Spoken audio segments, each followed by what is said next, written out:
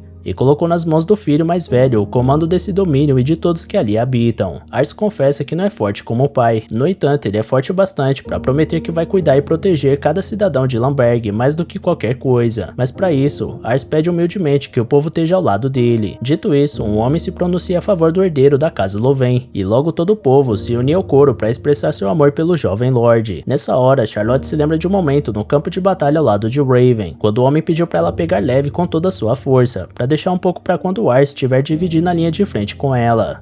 Ao mesmo tempo, Rossel se recorda de uma noite onde estudava até tarde, porque queria ser útil pro Ars o mais rápido possível. Então Raven cobre o garoto e lembra que ele ainda é uma criança, e que ainda tem muito o que crescer junto do Ars, inclusive. Portanto, ele pede pro rapazinho não exagerar até lá. Já Alicia tem a memória recente de quando se despediu do sogro tão cedo na sua vida, e o homem pediu pessoalmente para ela apoiar seu filho de perto. Por essa razão, Alicia Plade se sente feliz de estar presenciando esse momento, apesar dos pesares. Em seguida, Ars agradece o apoio da população, se vira e pede pro pai zelar por todos da terra de Lamberg. Com isso, ele respira profundamente e afirma que a partir de agora ele é o mestre da casa Louvain. Então todos em volta se ajoelham, dando início a uma nova era, onde começa a lenda de Lamberg. Com o passar dos dias, dois homens conversam no restaurante sobre o rumor de que o governador de Michan foi morto pelo próprio filho durante a disputa pela sucessão. De olho na conversa, uma mulher encapuzada se aproxima e quer escutar mais desse papo que tá rolando. Aliás, ela pede para os caras pegarem uma bebida para ela enquanto contam essa história. 3 meses depois do funeral de despedida, Ars retorna ao túmulo solitário do seu pai e confessa que ainda não se adaptou à rotina de Lorde, mas tem certeza que vai conseguir com a ajuda de todos. Nessa hora, Rietz chama o garoto para seguir a caminhada, então ele aproveita para complementar que nunca estará à altura do pai, mas que tá fazendo do melhor jeito que pode. Após o fim dessa viagem, o grupo chega no Castelo Canarre, onde o conselho lamenta a partida do famoso Raven Louvain, um tremendo talento no campo de batalha. Nesse instante de lamento, Lumeire anuncia perante os demais que Ars, herdeiro de Lamberg, agora assume seu manto como chefe da casa Louvain. O garoto reconhece que é inexperiente, mas promete dar tudo de si para cumprir esse papel com maestria. Orslow menciona o semblante de nobre que o jovem assumiu, enquanto Plade dá as boas-vindas ao garoto à mesa. A partir de agora, Ars está em pé de igualdade entre os lords da região, por isso vai até sua cadeira para discutir os assuntos do momento. Lumeire, o chefe do distrito de Canarre e principal voz do conselho, abre a reunião falando sobre o acordo de cessar-fogo entre Couran e Vazmark. Couran, o lado que eles escolheram apoiar, reuniu um exército com sucesso. Dito isso, Ars sabe que a guerra é iminente, enquanto Menas continua explicando que a capital da província de Michan, Arcantes, é atualmente ocupada pelo irmão mais novo, Vazmark. Ele possui soldados e recursos em maiores números do que o mais velho, apesar de Coran controlar a cidade comercial de Templar, o que dá vantagem econômica. Como o poder dessas cidades é parecido, quer dizer que a lealdade dos distritos vizinhos será um fator decisivo para a vitória. Pensando nisso, Coran tá tentando proteger os distritos vizinhos. No entanto, um deles a oeste, Perreina, se recusa a ceder. Perreina é um domínio pequeno e que não possui um exército considerável. Porém, a rota mais direta para atacar Arcantes passa direto por ele, o que significa que não ter o controle sobre esse domínio faz com que Coran não tenha uma linha de abastecimento eficiente para a linha de frente, o que diminui drasticamente a chance de vencer essa guerra. Até o último momento, os aliados de Coran evitaram agir com violência perante esse assunto, mas diante das circunstâncias, eles não veem outra alternativa. Portanto, o objetivo principal do momento é subjugar Perreina. Dito isso, Ars pede para tomar suas próprias medidas naquele território antes do plano oficial. Dias atrás, na mansão Louvain, Rossel analisava o mapa de Summerforth e notava que algo não batia. Afinal, Perreina estava cavando sua própria cova ao recusar se integrar às forças aliadas de Coran, levando em conta que eles são extremamente vulneráveis a ataques desse exército. Por essa razão, o garoto acredita que tem alguma coisa mais por trás disso, e acha melhor descobrir o que é antes de atacar aquela região. Para isso, Riet sugere que eles contratem um grupo de mercenários chamado Sombras, que é especialista em reconhecimento e, segundo os rumores, eles são absurdamente bons no que fazem. Diante disso, Rossel pede para que ele e Riet possam cuidar da conciliação com Perreina, então Ars se compromete a convencer o conselho. Logo, Lord Louvain argumenta que encontrar as razões por trás do cerco daquele domínio vai guiar a aliança para a melhor abordagem possível diante desse problema. Convencido, Lomery permite que Ars lide com a situação. Na saída do castelo, a delegação de Lamberg caminha por Canarre, até chegar no orfanato que Ars construiu, onde viviam as crianças cuidadas pela Charlotte. Enquanto a maga dá comida para os garotos, Ars vê que o orfanato tá gerando ótimos frutos, porque as mulheres de confiança que ele colocou para trabalhar lá estão dando conta do recado, ao recolherem o maior número de crianças abandonadas que fosse possível. Hoje esses moleques têm quase idade para serem independentes. Charlotte pergunta o que eles desejam fazer quando crescerem, e um deles quer entrar no exército do Lomery, enquanto uma garota diz que adoraria ser empregada doméstica no castelo Canarre. Por fim, um garoto agradece Ars por ter mudado a vida deles, e o nobre diz que não foi só ele, porque Charlotte envia boa parte do próprio salário para dar um lugar para eles ali. Quando as crianças se despedem, a maga reconhece que deixar eles em uma cidade grande foi a melhor decisão. Ars concorda, já que Canarre poderia proporcionar melhores oportunidades para elas. De repente, Lícia Playde chega de surpresa pro seu noivo, após acompanhar seu pai no castelo. Ars não estava mentalmente preparado para receber essa visita e dá uma bugada. Porém, a garota fica encantada com o orfanato à sua volta e isso é o bastante para quebrar a chance de um clima ruim. Alegre, Lícia comenta que a felicidade persegue Ars onde quer que ele vá, até que um pivete cheio de lama abraça a garota e suja o vestido dela todo. Ars fica com medo da nobre Darshlik, porém ela reage tirando os sapatos e aproveitando para brincar com a molecada também. Jean, o mordomo dela, fica louco da vida, porém a garota não dá ouvidos. Testemunhando a cena, Ars reflete que essa garota realmente é especial. Com a chegada da noite, enquanto Charlotte dorme com as crianças, Lícia questiona seu futuro marido sobre o que ele pretende fazer amanhã, e ele informa que deseja entrar em contato com o grupo mercenário Sombra para solicitar um serviço. Intrigada, a garota adoraria acompanhar essa jornada, mas o Lord de Lamberg ressalta que esse tipo de assunto é muito perigoso. Lícia insiste e argumenta que Rietz pode proteger ela, então Ars cede no final, dizendo que vai buscar a garota caso os mercenários concordem em se encontrar com a comitiva de Lamberg. Entretanto, Lícia conta que não vai embora hoje, e assustado,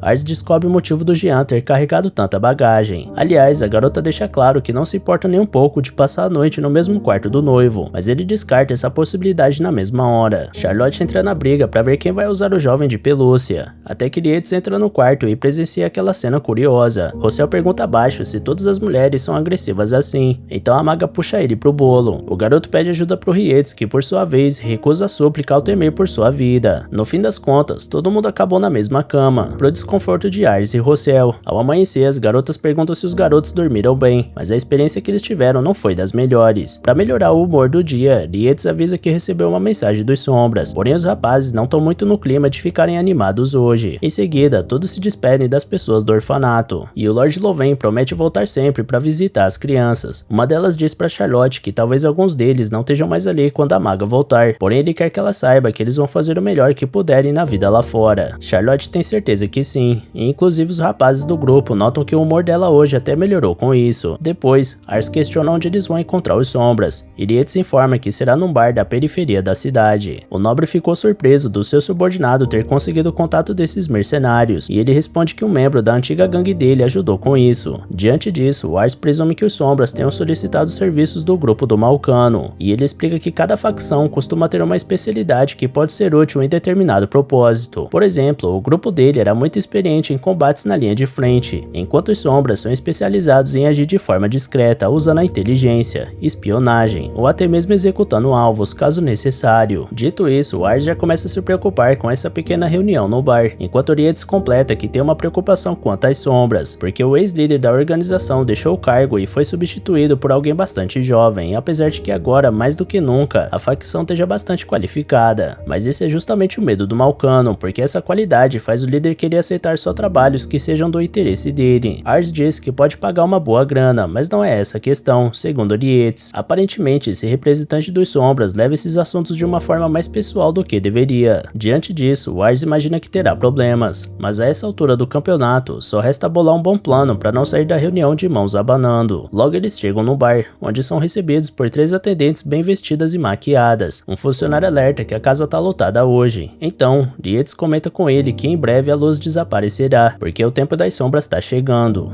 Dito isso, o homem muda de ideia e pede para os recém-chegados esperarem na mesa no fundo. No bar, todo mundo olhava para os garotos de cara fechada, mas Yates pede para todos manterem a calma. Ars analisa os presentes, imaginando que seu grupo esteja sendo investigado nesse exato momento pelos Sombras, porque com certeza eles sempre querem saber quem são seus clientes. Portanto, até o próprio líder deles pode estar por ali. Charlotte interrompe o garoto para não deixar a garçonete esperando, e tomando um susto, ele dá uma olhada no menu enquanto acaba analisando rapidamente a funcionária. Em seguida, ele deixa escapar uma expressão de surpresa, pede um soco e depois diz que vai ao banheiro. Depois de sair, ele checa para ver se sua habilidade de avaliação tá funcionando, e de fato tava. Contudo, aquela garçonete tinha uma proeza de 92 e uma inventividade de 90, estatísticas surreais. Além disso, segundo sua habilidade, a garçonete na verdade é um homem de 22 anos. Nesse instante, a garçonete puxa Ars para dentro do banheiro e questiona como ele descobriu que ele é o líder dos Sombras. Yates chega na mesma hora e quase acerta ele com uma faca, e os dois entram num duelo. O Malcano questiona se a garçonete sabe com quem tá lidando, até que Alicia chega para surpresa de todos e argumenta que o chefe dos Sombras deveria aceitar o pedido que Ars fará, diante de uma recepção tão agressiva. Ars se pergunta como a garota sabia que a garçonete era líder, enquanto ela pensa em recusar a proposta, uma vez que eles sabem da identidade dela. Por esse motivo, ela poderia simplesmente matar o garoto e fugir. Alicia responde que a mulher não teria a menor chance, uma vez que Yates Mussi está presente e sua missão é garantir a vida do seu mestre. No meio disso, Ars nota que a negociação tá rolando mesmo sem ele, e Alicia aumenta a aposta, salientando o quanto ficaria irritada caso a proposta do garoto seja recusada. Afinal, o líder dos Sombras ameaçou de matar Ars Loven, e caso isso acontecesse, Alicia iria perseguir o espião até os confins do mundo até varrer ela do mapa. Diante disso, o jovem líder de 22 anos cai na gargalhada por causa da marra de uma garotinha riquinha, mas acaba pedindo perdão por sua hostilidade. Logo ele retoma o assunto e quer saber como foi descoberta. Então Ars revela que possui uma habilidade de avaliar as habilidades de qualquer pessoa. Para provar, ele chama o espião pelo nome, Mazak. Ele parece surpreso de início, mas revela que esse não é seu nome, porque ele jogou fora há muito tempo. Agora ele se chama Pan. Ainda assim, como o garoto sabia sua alcunha de nascença, ele reconhece que esse poder que ele tem é o pior pesadelo dela. Dito isso, ele aceita o trabalho sem cerimônia. Ars pergunta se ele nem vai querer saber do que se trata antes, mas ele acha que saber o calibre das pessoas que cercam o nobre já é o bastante, tipo o Malcano durão e a garotinha assustadora. Afinal, o Pan precisa apostar no cavalo vencedor, por isso chama o grupo para conversar lá atrás. Quando o Pan sai do banheiro, Ars pergunta a Alicia como ela descobriu quem era o líder. Então a garota explica que a expressão do Ars quando viu a garçonete entregou tudo, por isso ela discutiu isso com o Yates e eles decidiram seguir o garoto. Escutando aquilo, o Lord Loven fica pasmo com a tranquilidade e confiança da sua futura esposa. Um pouco depois, eles informam Pan que o domínio de Perrina não quer colaborar com os aliados de Coran, então ele exige ouro como pagamento pela investigação explicação do motivo, e 3 pratas como adiantamento. Por fim, pede que o grupo se encontre com ele nesse bar dentro de 5 dias. Ao mesmo tempo, aproveitando que tá ali, Charlotte enche o bucho na taverna, até que os demais companheiros voltam após a longa negociação com o líder dos Sombras. A maga fica bolada porque também queria visitar o chefe, até que o próprio Fan surge com seu disfarce de garçonete e serve panquecas caramelizadas por conta da casa na mesa dos visitantes. Se fosse uma cobra, teria picado a feiticeira de Loven, e Ars reconhece que jamais saberia que era um homem caso ele não tivesse sua habilidade de análise. Então, após os dias estabelecidos pelo espião mercenário, os viajantes de Lamberg retornam ao bar, e Ars estranha que o estabelecimento está completamente vazio. Fan explica que todos estão em serviço, porque investigações demandam muita mão de obra. Falando nisso, o nobre questiona quem ficou encarregado do pedido dele, e o líder dos Sombras conta que cuidou sozinho do caso,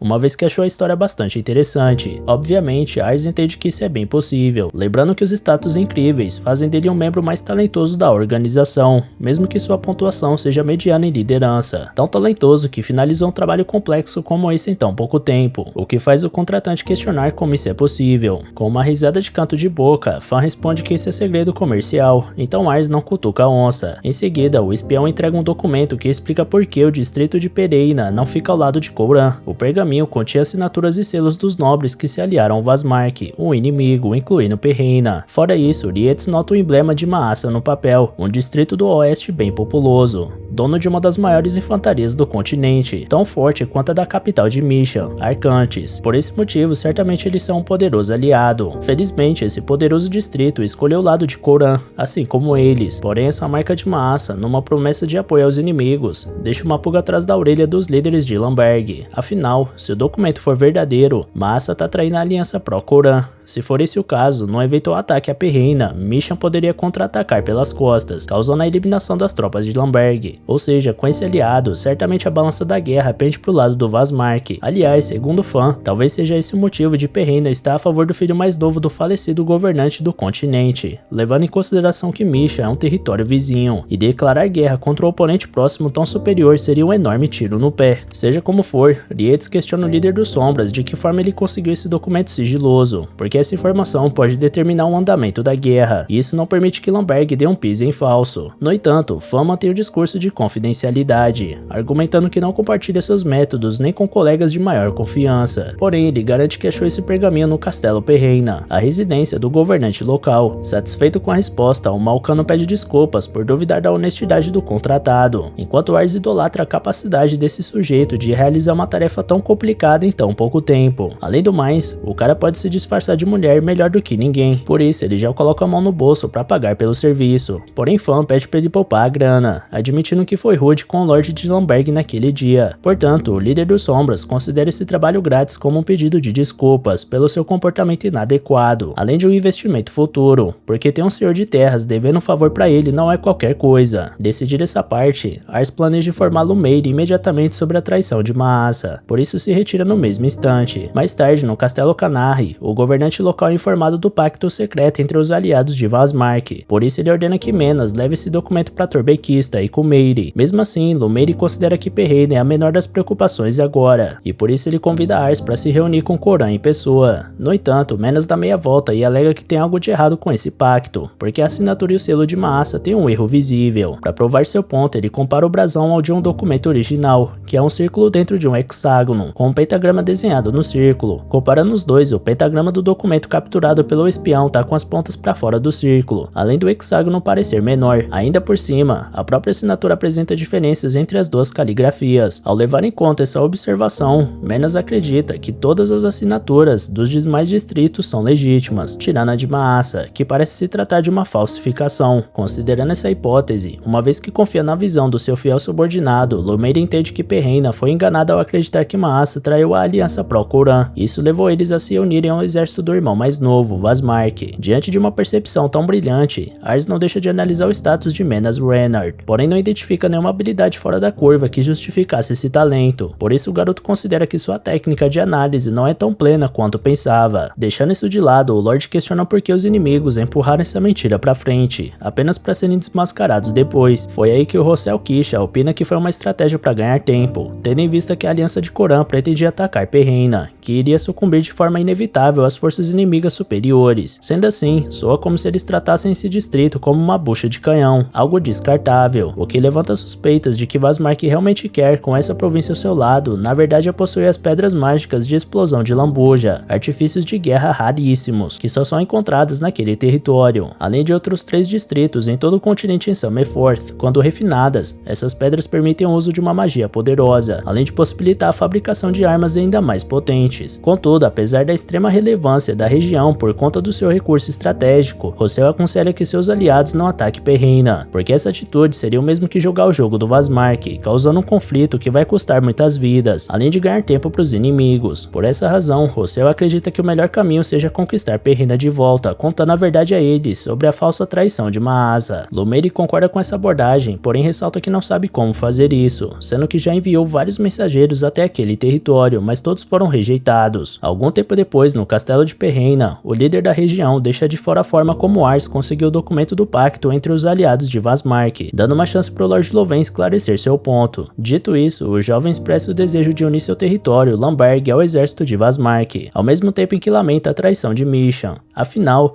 a lealdade de uma infantaria tão numerosa quanto a daquele domínio é, sem dúvidas, um fator crítico no resultado final de qualquer guerra. Só que Ars vai além, revelando que a intenção do próprio Lumeire, senhor de Canarres, também é se juntar ao Vazmark. Diante dos fatos, o governante local elogia a competência do jovem Lorde de Lamberg, ainda mais por ter sido capaz de capturar um documento tão bem guardado. Sendo assim, ele decide revelar toda a verdade pro Vazmark, crendo que não faz mais sentido esconder. Então ele estende sua mão pro Ars como um gesto que simboliza a união entre os dois territórios. Porém, o garoto gostaria de confirmar uma última coisa antes do cumprimento formal. Ele questiona se o documento do pacto é legítimo, considerando que o chefe de Maasa possui um histórico de lealdade a Khorran, por isso não faria sentido uma traição. O líder de Perrina confirma a validez do pacto, argumentando que recebeu a proposta das próprias mãos de Vazmark. Quanto à traição dos seus vizinhos, ele acredita que o simples fato disso ser uma guerra justifica os comportamentos mais obscuros e imprevisíveis. Até mesmo a traição de uma antiga aliança em troca de uma posição de vantagem ao lado do exército que vai garantir a vitória.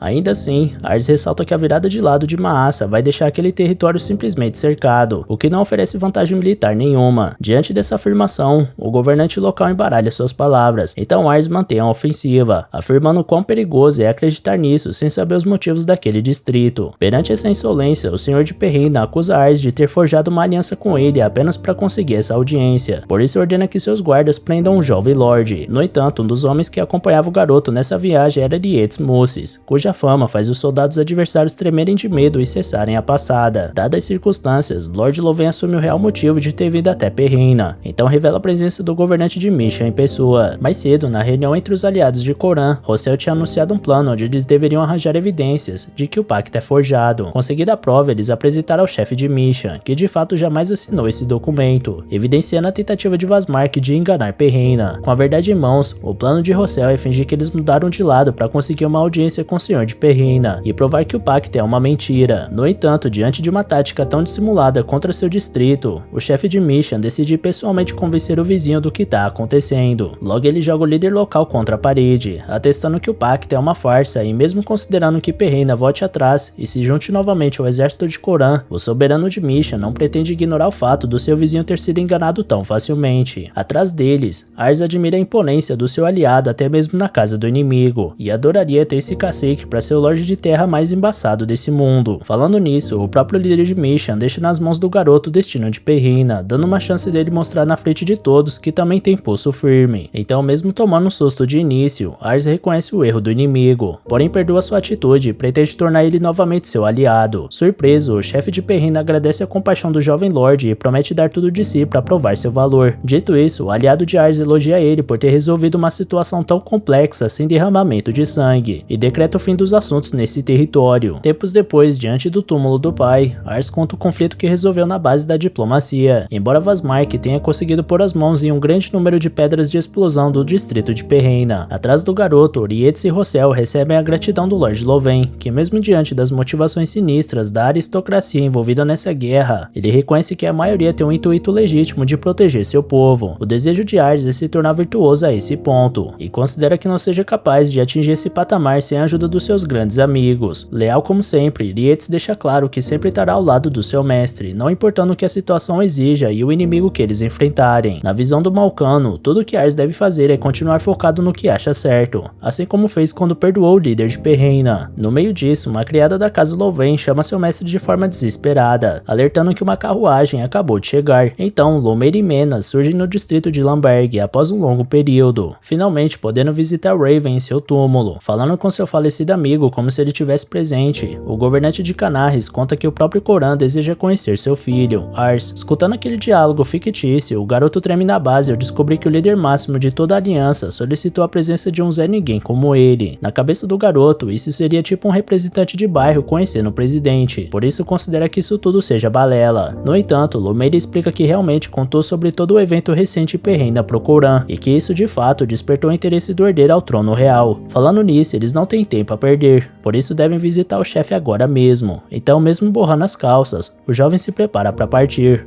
Alguns outros membros da casa Louvain não tão nervosos igual o Lorde, como Charlotte, que tá empolgada para decidir o vestido que vai usar na festa de recepção, tão empolgada que recebeu o aviso de que os demais já partiram para a viagem. Na carruagem de saída de Lamberg, Rossel questiona se é de boa deixar a maga para trás, e Lietz responde que eles não podem deixar o território desprotegido, mas que depois levam um presente para ela. Na parte de trás, Ars tá pingando de suor por causa da ansiedade, porque nem em 5 reencarnações ele poderia imaginar um convite direto do Coran para conhecer ele pessoalmente. Ao perguntar o motivo dessa festa, ele escuta do Lietz que é uma reunião dos nobres senhores de terra que são aliados na cidade que Coran administra, Semplar. Rossel acredita que a celebração é uma maneira de elevar o moral do exército às vésperas da guerra. Por falar em Semplar, a belíssima cidade costeira já podia ser vista de dentro da carruagem, onde o castelo ficava no topo de uma colina. Com sua pulsante economia à beira-mar, essa rica região representa Misha em seus negócios. Por um momento, Ars abandona o nervosismo para imaginar Lamberg nessa magnitude. Lietz concorda que essa festa é uma oportunidade única para o Lord Louvain mostrar quem é para todos. Ao chegar no fabuloso castelo, Ars caminha sem demonstrar estar acuado,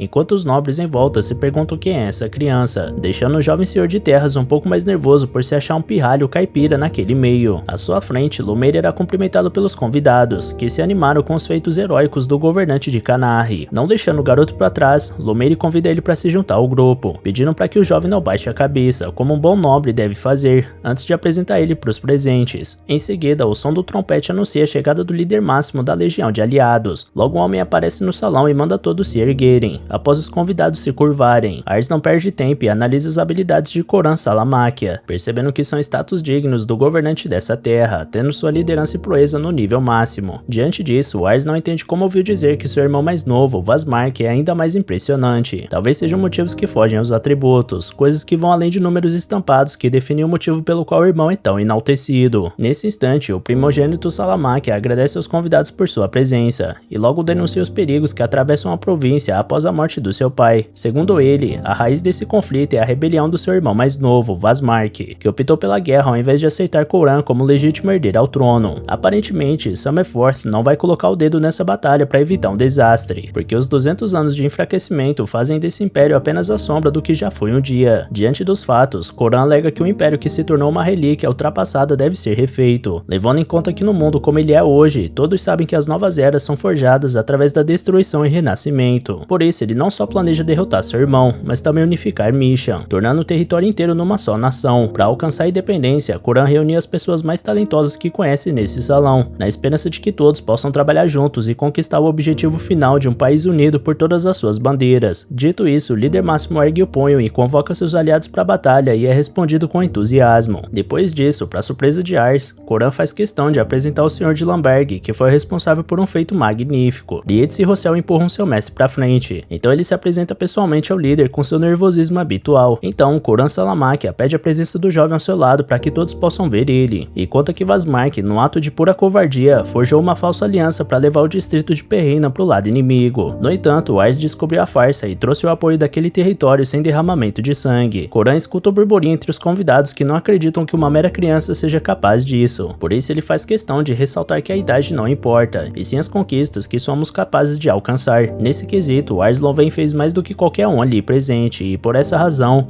O líder pede uma salva de palmas pro jovem Lorde de Lamberg. De cara, os convidados não reagiram ao pedido, até que Lumeire puxa a fila, provocando o reconhecimento de boa parte da nobreza de Misha. Mais tarde, os convidados aproveitam para comer, e Rossel lamenta que Charlotte não esteja ali para aproveitar o rango. Lietz prepara um prato para oferecer ao seu mestre, porque ele passou todo esse tempo conhecendo os convidados e ainda não comeu nada. Ao abordar o garoto, de fato ele não estava legal com esse ritmo de saudação atrás de saudação, por isso sai para a varanda para pegar um ar fresco. Do lado de fora, ele reflete que um senhor não se resume a proteger seu território. Infelizmente, é preciso socializar com todo mundo com um sorriso no rosto. De repente, o próprio Coran se aproxima e pergunta se o garoto tá bem, dando um susto no jovem. O chefe da resistência alega ter ficado sabendo que Ars está reunindo servos talentosos e realizando grandes feitos, ainda mais levando em conta que Lumeire raramente fala tão bem de alguém, o que foi o caso com o garoto Loven. Por esse motivo, Coran considera o rapaz um governante talentoso e com bons olhos. Modesto, o garoto responde que seus subordinados são talentosos, não ele, e é por essa visão que Coran quer saber o que Ars achou dos aliados dele. Tendo avaliado todos à sua volta durante a festa, Ars confessa que não achou ninguém que chamasse sua atenção, o que faz o líder questionar se por acaso os comandados de Ars são mais talentosos que os dele. Reunindo coragem, Ars admite que sim, e essa honestidade causa uma risada positiva no rosto de Coran,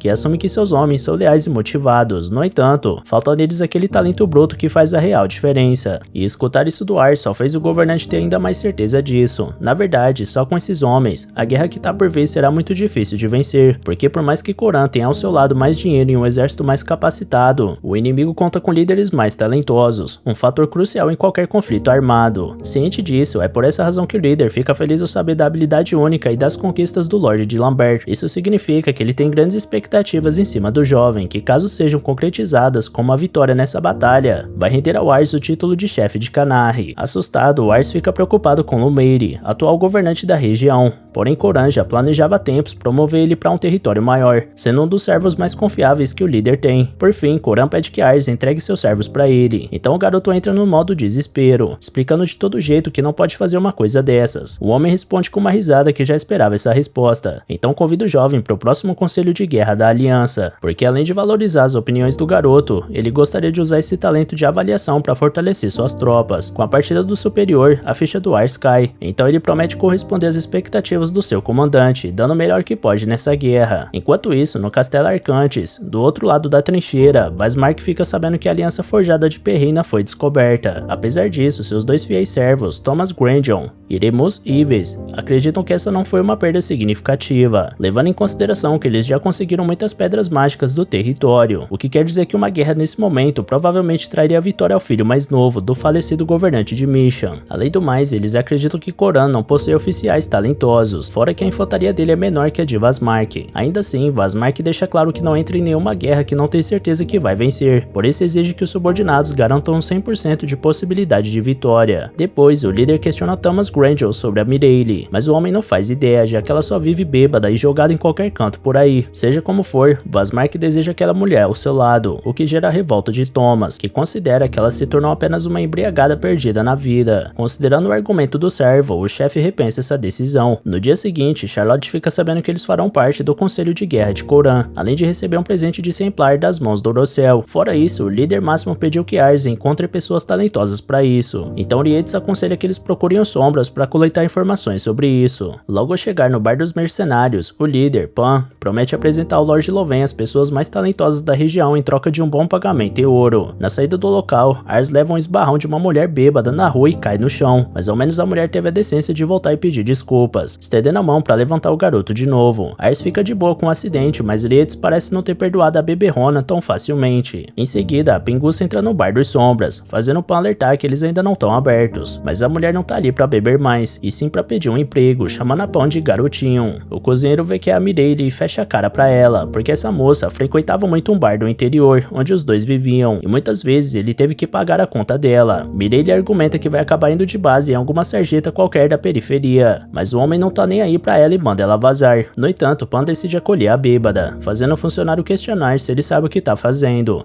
mas o líder dos sombras sabe muito bem onde tá metendo o bedelho. Decidido isso, no primeiro dia, Mireille serviu com toda a alegria os clientes do estabelecimento, apesar de sempre entregar o pedido completamente errado e fazer constantes intervalos para reabastecer suas energias com cerveja. Fora isso, derrubar a comida nos consumidores cansava muito sua beleza, portanto, ela pede seu rango depois do expediente. Lin, que é o nome da garçonete do Pan, dá moral pra tudo que a novata desastrada faz, e o cozinheiro fica revoltado da chefe mimando essa bêbada louca, mas não tem o que fazer além de preparar um prato pras duas. Durante a refeição, Lin pergunta pra novata como ela fazia pra ganhar a vida antes, e ela responde que era meio que uma andarilha, viajando e procurando boas bebidas pra tomar. Porém, Lin quer saber o que ela fazia antes disso, então a mulher diz pro garotinho que é feio bisbilhotar o passado dos outros. Lin fica sem graça e questiona se ela parece um garoto pra mulher, e ela responde que sim, mas que não tem nenhum problema com isso. Mas já que é um garotinho tão fofo, ela se dispõe a contar algumas coisas. Ela tem um irmão mais novo que é um idiota, e os dois serviam a um senhorzinho muito bondoso que, segundo dizem, acabou morrendo. O nome dele era Amador Salamáquia. O chefe de cozinha repreende a mulher por contar uma mentira dessas, já que Amador foi o governante de Mission que morreu, mas Mireille não liga. Por último, Lin convida a novata para trabalhar num lugar muito melhor que o bar. Logo no outro dia, Pan apresenta a casa Louvain a bêbada que derrubou o Ars na rua, e todo mundo desaprova a ideia de ter essa pinguça na mansão. Lietz chega ao lado da Pan e pergunta se por acaso ele tá empurrando algum entulho pra cima deles. Porém, o líder dos sombras garante que a beberrona tá no nível de qualquer um ali dentro. Nesse meio tempo, Mireille afirma não se importar do senhor dessa terra ser só um moleque, porque essa casa parece o castelo Rá-Tim-Bum de tão divertida. Então Ars analisa os status da recém-chegada e vê que a mulher é incrível. Fan ressalta que essa é Mireille Grandion, ex-assistente do falecido governador de Mission, Amador Salamáquia, e Ars se pergunta o motivo de alguém tão importante estar buscando emprego ali. No entanto, Lietz não parece tão fascinado, porque considera Mireille como uma infame, tendo sido expulsa do castelo do mestre a quem servia. Fora isso, ela tem um irmão, Thomas Grandion, braço direito do inimigo, Lord Vasmark.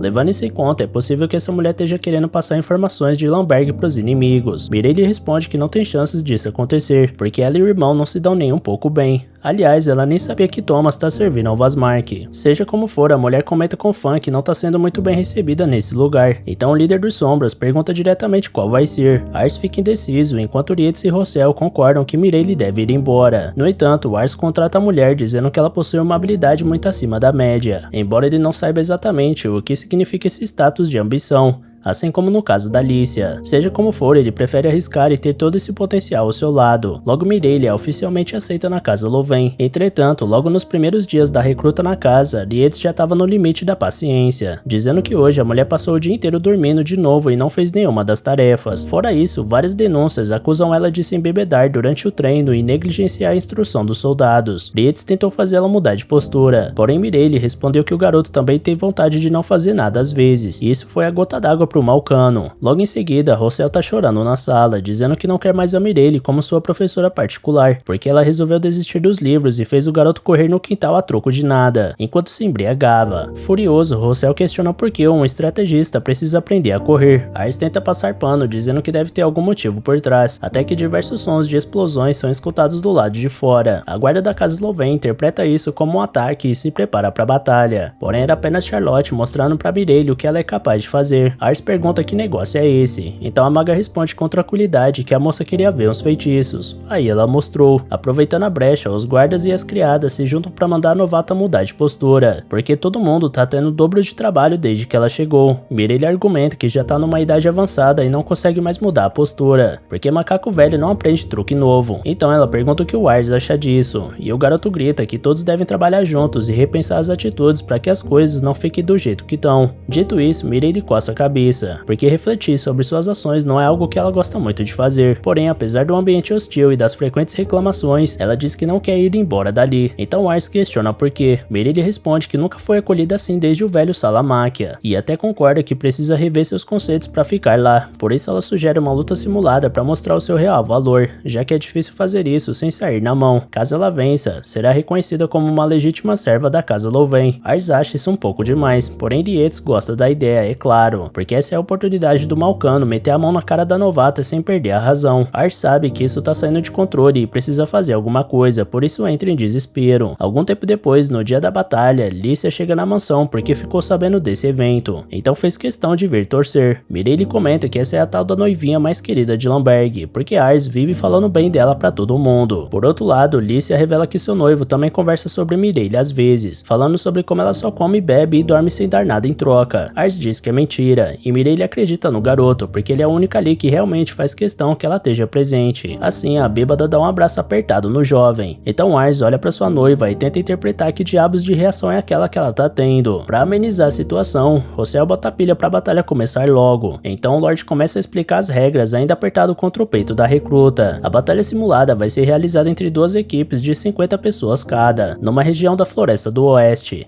E vai até o pôr do sol. O lado que mais derrotar adversário será vitorioso, ou que derrubar o general inimigo. Todos vão usar espadas de madeira sem ponta no exercício, e você morrerá no combate, entre aspas, se for atingido no peito ou na cabeça. Charlotte pergunta se rola de usar magia, e o Lorde proíbe feitiços de chama, senão a floresta vai pegar fogo e isso é apelação demais. Pra maga de Lamberg não ficar com as mãos no bolso, Ars dá pra ela frascos que contém água mágica do tipo som e luz. Feito isso, ele anuncia que a divisão entre as equipes vai começar, e uma vez que o objetivo é observar o potencial da Mireille, ele vai ficar no grupo dela. Quanto ao resto dos participantes, literalmente todos foram pro lado oposto, como era de se esperar. A única que não se opôs a Mireille por ressentimento foi a Charlotte, que só queria ter a oportunidade de enfrentar a recruta. Já a equipe do Ars ia ficar só com a Mireille e os demais recrutas. Então o garoto dá uma de João sem braço com a novata, tirando o corpo fora, mas ela responde que por ela tá tudo tranquilo. Apesar de ser uma tentativa de fazer todos aceitarem essa mulher, eles enxergam como uma afronta o fato dela tá enchendo a cara momentos antes da luta. Seja como for, esse era um caminho sem volta, e todos se preparam pro começo do evento, sendo que Lietz estava com sangue nos olhos para ensinar uma lição para aquela folgada. Horas depois, Crazy Rain anunciou o início da batalha simulada, enquanto Charlotte comenta que os dois grupos estão desequilibrados demais. Lietz responde que a força da casa Loven é a sua unidade, e hoje essa união é contra essa presença perturbadora da novata aloprada. Curiosamente, a maga discorda do Malcano, dizendo que achou Mireille uma pessoa incrível. Por trás das linhas, o general dessa equipe, Rossel, observa que já tem Alicia e Charlotte de controladoras, e agora com a Mireille, as três formarão um trio do inferno em Lamberg. Para evitar, ele incentiva Lietz a dar tudo de si. Já pelo lado oposto, o general Ars também instiga seus soldados a fazerem o melhor que podem, mas apenas a bêbada responde com sua voz embriagada. Sem graça, Ars pergunta se Mireille acha que vai dar tudo certo, porque as unidades especiais ficaram todas do outro lado, e ela reconhece que viu Lietz nos treinamentos, e o moleque é brabo mesmo. A Charlotte também é muito sinistra, capaz de eliminar um esquadrão inteiro em um segundo. Escutando isso, Ars questiona se eles não estão um pouquinho em desvantagem. E ela responde que não tem como vencer em circunstâncias normais, porque eles ficaram só com uma equipe de novatos. Enfurecidos, os recrutas respondem que sabem disso, mas que vão dar seu melhor ainda assim. Esse foi o limite até pro Ars, que cansou do jeito que a Mireille fala dos outros e manda ela parar com isso. Até porque todos sabem ali que a equipe possui suas fraquezas. Mireille concorda em partes, porque apenas o que existe nesse grupo são fraquezas. Entretanto, ela diz que existe uma maneira de vencer, por mais que eles tenham ficado com a parte mais fraca. Afinal, ela não se importa de ser odiada, porque o trabalho de um estrategista não é ser amado, e sim conquistar a vitória. Enquanto isso, observando a guerra, Lícia nota que o grupo do Lietz está dando um primeiro passo e iniciando uma ofensiva. Junto de Rossel, a estratégia estava preparada, e um soldado avisa que eles ficaram sabendo caso o inimigo entre na rota de avanço. Então, Lietz repassa o plano pela última vez, lembrando que em um combate normal, o oponente não tem chance de vitória. No entanto, os inimigos sabem disso, portanto, a tendência é que eles lutem usando armadilhas, projéteis à distância ou emboscadas. Para contrapor isso, Lietz dividiu suas forças em duas unidades, uma que será liderada por ele e seguirá na frente. O outro pelotão, chefiado pelo Rossel, vai marchar a uma certa distância logo atrás. Caso aconteça uma emboscada do inimigo, o grupo atacado deve usar magia sonora para recorrer ao apoio dos aliados, pegando os oponentes de surpresa. Dito isso, as peças começam a se mover no tabuleiro, e ao ver que Lietz dividiu suas forças em dois, Lícia lembra que foi esse tipo de cautela que trouxe a vitória para Lamberg muitas vezes. Por isso, ela quer saber de que forma Mireille vai reagir a isso. Marchando na frente, Lietz pretende verificar a formação localização e posição do inimigo, quando de repente alguém pisa numa armadilha e explode um frasco mágico. Com o som do estouro, Yates presume que Rossel já caiu numa emboscada, então eles correm na direção dos aliados, porém são parados por um membro solitário da equipe da Mireille. Assustado, o garoto pergunta se pode passar pro lado do Yates, mas é claro que o grupo oposto acha que é uma armadilha. Para provar que não, o garoto revela os planos de Mireille, contando que ela previu que os oponentes dividiram as tropas em duas unidades. Primeiro, ela ia usar o Ars e outros aliados para atrair o pelotão de Yates e atrair eles para um lugar onde seriam trancados. Depois, eles emboscariam os inimigos restantes, tendo o general do oponente nas mãos, e usariam toda a magia que tem em mãos para destroçar todo mundo. Os soldados de Yates ficam nervosos por Ars ter aceitado isso, enquanto o garoto solitário pergunta se vai poder entrar pro lado deles, já que contou tudo. No entanto, Yates mantém sua postura e não aceita o desertor. Por mais que ele acredite na estratégia dissimulada da Mireille, certamente ele não acha que Ars seja capaz de aceitar algo assim. Diante disso, o desertor anuncia que já pode parar de mentir, e que Yates está certo. A líder inimiga planejava levar o Malcano para onde ela quer, o que de fato era a intenção desde o início. Yates questiona por que esse cara tá revelando isso tudo, e ele admite que odeia Mireille, ressaltando com raiva que aquela mulher sempre se atrasa para as tarefas e empurra para as costas dos outros. Assim, ele decide contar o verdadeiro plano da estrategista. Com o mapa, ele explica que Mireille pretende atrair a unidade de Yates até um ponto em específico, e atacar dos dois lados com seu pelotão e outro do Ars. Dito isso, o garoto pede pro Malcano fingir que vai cair na emboscada, e que ele deveria sinalizar o ataque com uma magia de som, mas se não fizer isso, o plano da Mireille vai por água abaixo. Por fim, ele pede que o líder Malcano faça o certo pelo bem da casa Louvain. Yates concorda e pede o catalisador do desertor como garantia, o dispositivo que emite magia sonora. Feito isso, ele manda seus soldados capturarem o jovem, porque esse sinalizador é chamativo demais e levanta suspeitas. Revistando o desertor, os soldados descobrem um segundo catalisador, então Yates revela a farsa e tenta usar isso ao seu favor. Afinal, Mireille não saberá quando atacar sem um sinal sonoro, então o Malcano pode pensar num contra-ataque. Eles seguem a caminhada até encontrar soldados inimigos à frente. Yates aproveita o elemento surpresa e inicia os movimentos para uma emboscada, torcendo pro Ars estar no meio dos oponentes para acabar com a batalha. Então o sinal é dado e o pelotão ataca os inimigos, porém eram pedaços de madeira disfarçados com armaduras. Com isso, Mireille surge com Ars e elogia o trabalho do espião,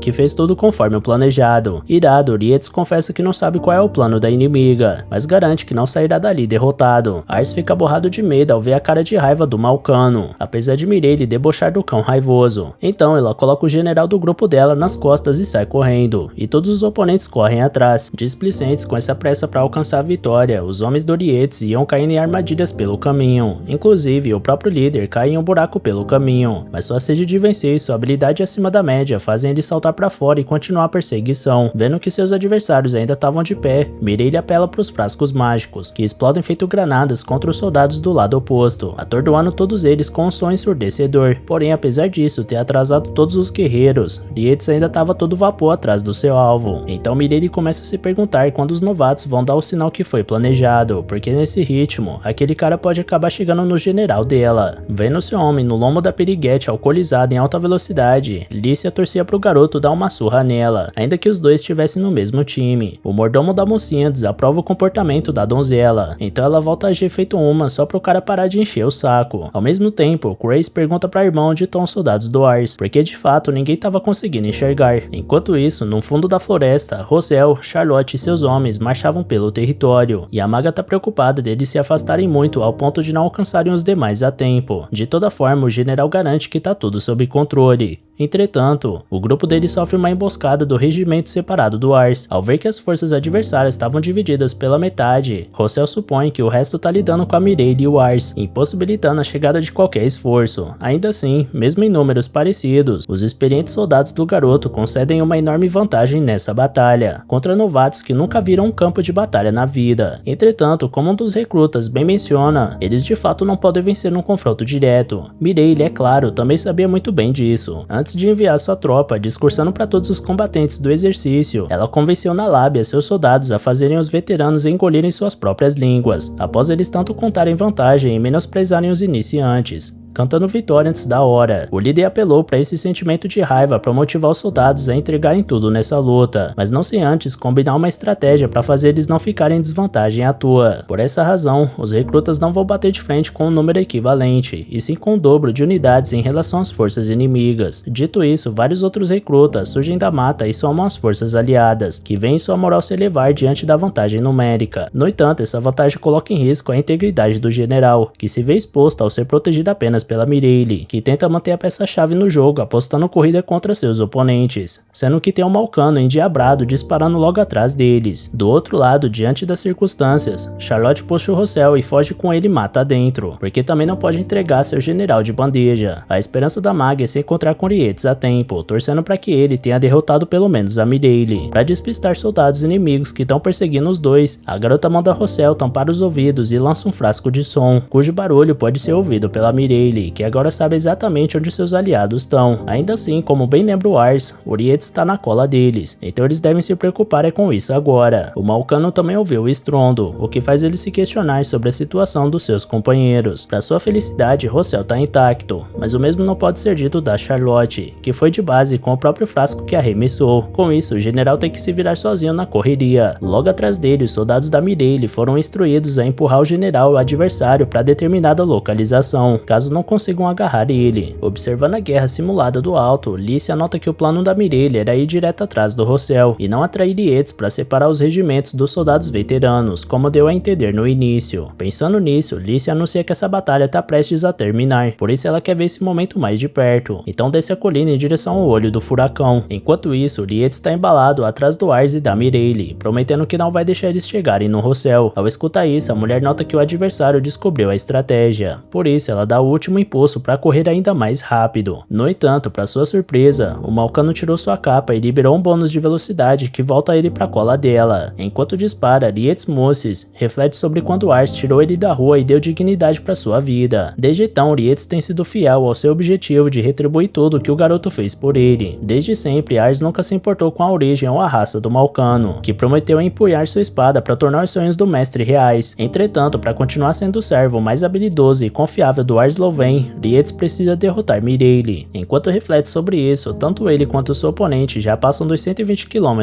por hora, deixando Ars maluco da cabeça. Então, finalmente Rossel é visto fugindo das forças inimigas, e no dia encontra a direção da Mireille. Rietes pede pro garoto manter a passada porque ele vai pegar o oponente a tempo. Ars arremessa mais frascos para trás, mas ainda assim o estouro não interrompe a corrida do Malcano. Furioso, ele ergue sua espada de madeira enquanto se aproxima dos rivais, porém Mireille chega a tempo de alcançar o general adversário e encerrar a simulação. Diante disso, Ars analisa que ela venceu com uma certa folga, mesmo que tivesse em grande desvantagem. Por essa razão, ele entende o motivo dela ter sido conselheira do falecido governador. Mais tarde, o garoto anuncia o grupo vencedor da batalha simulada, que celebra com entusiasmo o sucesso das fileiras de recrutas que dominaram veteranos de guerra. Os soldados derrotados resmungam que venceriam numa luta limpa e que não foi o caso. Porém, Rietes intervém para ressaltar que em uma guerra não existe esse negócio de lutar de forma limpa ou suja. O negócio é gritaria e choradeira. Fora isso, eles tinham uma força maior, portanto, eles têm mais é que ficar quietos e reconhecer o vacilo. Por fim, ele assume que não gosta da forma como Mireille conduziu sua estratégia. No entanto, não tem discussão que ela levou sua equipe à vitória, ainda que em notória desvantagem. Por falar nisso, ele pede perdão aos seus comandados por ter falhado e promete aprender mais com a líder do grupo oponente. Logo ele aborda a mulher e reconhece o talento dela, além de pedir perdão pela grosseria. Rossel segue o caminho do Malcano, assim como os soldados vencidos, que esperam que a nova recruta da Casa Loven possa ensinar todos a serem melhores estrategistas. Charlotte aparece e já manda que eu avisei que ela era boa. Dito isso tudo, Ars fica com medo da pinguça falar uma besteira e estragar o momento. Então ela abre a boca para elogiar a habilidade do Rietes, que segundo ela mostrou ser ainda mais forte do que ela já imaginava. Em segundo, ela reconhece que não teria chances caso Charlotte tivesse levado a batalha minimamente a sério. Em terceiro, antes de ser citado, Rossel já adianta que só correu feito uma barata tonta, mas Mireille elogia a ideia dele de manter distância do regimento do Rietes. Por último, a estrategista aponta pro Ars e afirma que ele é o mais incrível de todos ali por ter esses servos extraordinários. Afinal, não é qualquer qualquer governante de uma terra pequena do interior que é capaz de reunir tanta gente talentosa desse jeito. Por isso ela acredita que o jovem Lorde tem uma grande ideia em mente para colocar em ação. Ars responde que no início queria criar um domínio forte que pudesse sobreviver a uma guerra, mas agora ele só pensa em desenvolver uma sociedade onde as crianças possam viver felizes. Então, vendo que o garoto é um pacifista nato, Milady sugere que ele se torne o rei, fazendo todos em volta olharem com cara de espanto. Escutando isso, o Ars se lembra de quando seu pai estava preocupado com a era caótica que estava por vir. Porém, ele sempre acreditou que mesmo nas péssimas circunstâncias, seu filho poderia se tornar um grande homem, ou quem sabe até mesmo um imperador. Logo depois de ter suado bastante, Mireille agora quer uma bebida para celebrar a vitória. Então a noite começa com uma grande festa em Lamberg, onde os participantes da batalha simulada comemoravam juntos pela grande performance de mais cedo. Virando copo atrás de copo, Mireille continuava vencendo seus oponentes, agora sem grandes estratégias cirurgicamente pensadas, mas sim na base da golada. Observando a mulher bebendo, os homens em volta se perguntavam o quanto esse ser humano aguenta beber. Aliás, alguns já começavam a duvidar que de fato Mireille é uma humana. Aproveitando a presença da estrategista, alguns soldados pedem ensinamentos valiosos sobre a guerra, porém ela ressalta que não tem muito o que ensinar, visto que o treinamento do Rietz é muito completo e oferece a disciplina que os soldados necessitam. Logo atrás da mulher, Rossel conta que agora entende por que a Mireille botava ele para correr nos treinamentos. Afinal, se ele tivesse levado a sério as corridas, talvez ele tivesse com um pique bom bastante para não ser alcançado. No entanto, o garoto acreditava que tudo que um estrategista tinha que ter era somente um exército, e essa crença foi o que levou ele ao fracasso nessa simulação. Mireille acrescenta que a morte de um estrategista significa que muitos outros soldados morrerão, porque uma boa estratégia é o que garante a vida dos seus aliados. Por essa razão, ainda que o raciocínio seja o principal, Rossel também deve focar em outros atributos, porque a guerra de verdade exige isso de todos. Ao aprender a lição, o jovem promete que vai treinar sua corrida, até que Charlotte chega toda destrambelhada e derruba o garoto no chão, quase sufocando o pobre coitado com seus balões. Aproveitando a presença da maga, Mireille pede para ela motivar a corrida do Rossel jogando magias para ele fugir. Então o garoto vê na sua frente o seu maior medo, que era ver as mulheres malucas de Lamberg tramando juntas. Por falar nisso, o terceiro elemento, Lisha Plaid, pede desculpas ao Ars por ter ficado com aquele ciúme bobo durante a batalha, e depois admite que com certeza Mireille conquistou seu espaço na casa Louvain com seu próprio esforço. Em seguida, Rietz aborda seu mestre e pede perdão por ter falhado em sua missão, e apesar do Ars deixar claro que não tem problema nenhum em falhar, o Malcano lembra que no dia em que se despediu do Raven, prometeu que iria apoiar o Ars pro que der e vier. Entretanto, no primeiro momento em que é testado, ele conhece sua derrota como comandante. Ainda assim, Ars volta a insistir que Rietz Mosses é um motivo de orgulho para casa Louvain, e que sempre contará com ele para tudo o que for preciso. Dito isso, o guerreiro se acalma e promete se dedicar ainda mais. Em seguida, Ars pergunta o que seu amigo achou da Mireille falando sobre ele ser o imperador, e ele assume que pensa exatamente da mesma forma que ela. Dito isso, Ars questiona como Rietz reagiria caso ele buscasse o trono para tornar o império um lugar livre de guerras. Então seu servo garante que limparia todo o caminho para ver Ars Louvain subir ao trono. No dia seguinte, o Lorde se despede da sua futura esposa, enquanto os soldados tentam acordar Mireille pro treinamento, ela que tá apagada até agora depois de virar a noite encher na cara. Do outro lado da moeda, temos o Rietz, que já era disciplinado e dedicado, mas agora dobrou sua força de vontade para superar as expectativas do mestre em cima dele, após sentir a vergonha da derrota. Por isso, ele derruba os soldados no treino como se estivesse no meio de uma guerra mortal. Enquanto isso, Charlotte bota Rossel para correr, despejando magia para cima dele. Em seu escritório, Ars recebe uma carta do Coran,